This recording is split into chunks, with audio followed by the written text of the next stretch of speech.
Hello guys, in today's video, we're gonna check out the best Sony FE lenses in this year. I made this list based on my personal opinion, and I've tried to list them based on their price, quality, durability, and many more. To find out more information about these Sony FE lenses, you can check out the description below. If you want to get a best quality Sony FE lenses according to your needs, then watch the video till the end and then decide to buy.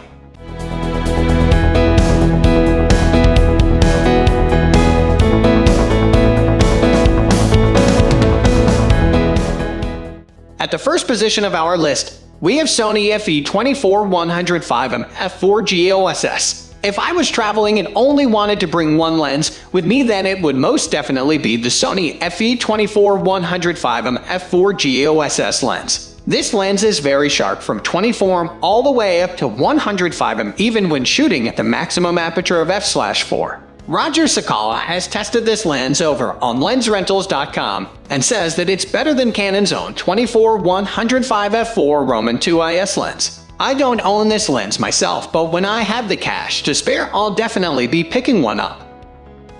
Moving on to the next at number 2 with Tamron 2875mm F2.8 Di Roman III RXD. The Sony FE 24-105 F4 G lens is probably not within everyone's budget.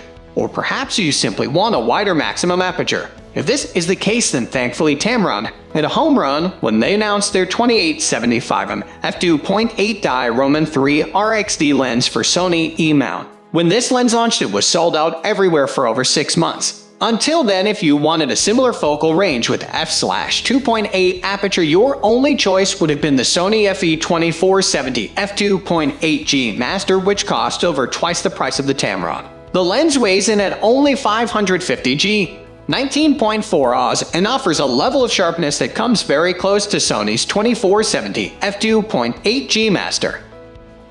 The number 3 position is held by Sony FE 2470 F2.8 GM. The Sony FE 2470 F2.8 GM had very little competition when it first came out.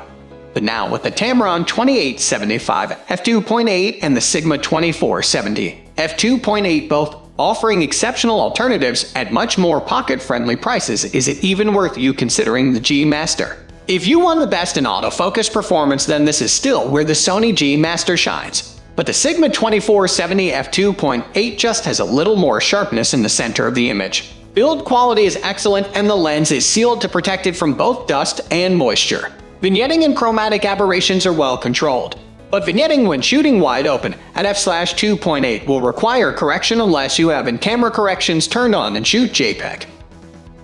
Next at number 4, we have Sigma 2470 F2.8 DG DN Art. Sigma was a little late to the party with their 2470 F2.8 DG DN Art lens, however they should be forgiven since this lens has been designed from the ground up for mirrorless cameras and not simply adapted from their SLR lenses. In true Sigma art lens fashions, Sigma have created a fantastic lens that is not only really well built but also significantly cheaper and also a hair sharper than Sony's own 2470 F2.8 GM lens. The number 5 position is held by Sony FE 12-24mm F4G. If you are looking for a super wide angle lens, then you don't need to look much further than Sony's own FE 12-24mm lens. The lens is very well built and sealed to keep dust and moisture at bay. It's also an internal zoom lens, so the body doesn't extend when you zoom in and out. Shooting at the maximum aperture of f/4 and 12 in the central sharpness is excellent and the corner sharpness is also very good. The lens does make use of a bulbous glass front element that protrudes from the front of the lens and means that there is no option to attach standard screw and filters. However, thankfully there are some third-party filter holders available. The number 6 position is dominated by Sigma 1424mm f/2.8 DG DN Art. The Sigma 1424mm f/2.8 DG DN Art lens is one of Sigma's lenses that has been designed exclusively for mirrorless cameras and not simply adapted from their SLR family of lenses. The build quality is typical Sigma Art series, excellent, the focus motor is very quiet, and the lens has very good sharpness across the frame. If you like to shoot astrophotography, then the wide f/2.8 aperture combined with low coma and vignette make this lens a very attractive option. The The lens is weather sealed, and there's an integrated rear holder for gel filters. Unfortunately, there is no filter thread for conventional filters, although IC do make an adapter. Beam H photo. At f/2.8 and 14 both, the center of the frame and corners are extremely sharp and remain sharp through f/11. At 24, it's a similar story with excellent central sharpness, with the corners being just a little softer at f/2.8, but these sharpen up at f/4. There is some barrel distortion and vignetting at 14 and f/2.8, but this improves by f/5.6. And at 24, there is a little pin cushion distortion. However, for JPEG shooters, if you have camera corrections turned on, this will be fixed for you. Moving on to the next at number 7 with Sigma 14 1.8 DG HSM Art. The Sigma 14 1.8 DG HSM Art lens is an SLR lens that Sigma has adapted to Sony E-mount, and at 1170G. 41.12 Oz, this is definitely one big and heavy lens. But if you don't mind the size and weight, then this lens is capable of capturing some extremely sharp images, even at its maximum aperture of f/1.8. For astrophotography, this lens will suck in a lot of light. You will see some signs of coma from f/1.8 to f/2.5, and you might even see traces of coma f/2.8 if you have very bright stars at the edges of the frame. However, coma is still not as prominent as on many other wide-angle lenses. The number 8 position is held by ZEISS Batis 2.8/18. The ZEISS Batis 18 f/2.8 is a small, lightweight autofocus lens designed for mirrorless cameras. It's well built and is weather sealed to help keep dust and moisture out. Optically, this is a very good lens with excellent central sharpness even at the maximum aperture of f/2.8. The corners are a little softer and unfortunately never reach the same levels of sharpness as the center, no matter how far you step down.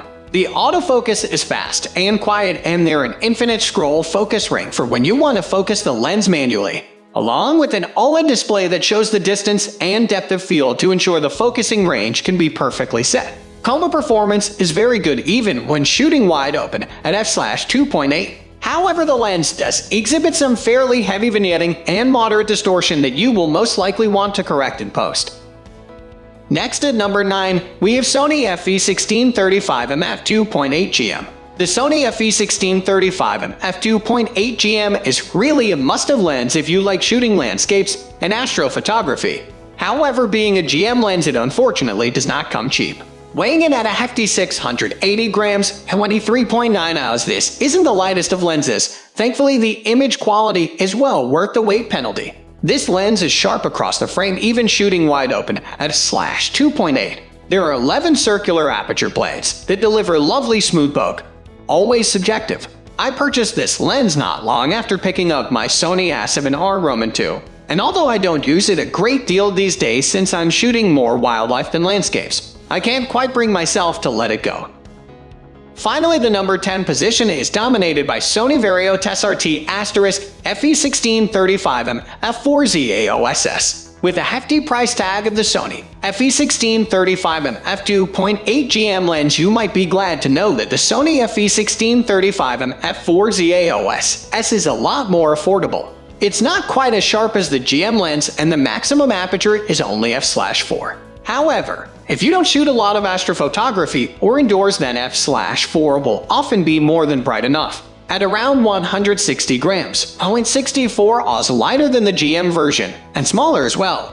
This lens is definitely more backpack friendly. The lens delivers very good sharpness across the frame together at 16, but at 35mm you will need to step down to around f/8. I also own this lens myself, and will often take it with me over the GM version when I want to keep my backpack as light as possible. Unless I want to shoot astro, in which case I definitely prefer to pack the GM. That's all for today. We upload camera and camera accessories review videos every single day. So, don't forget to subscribe and click the bell icon for the upcoming video notification.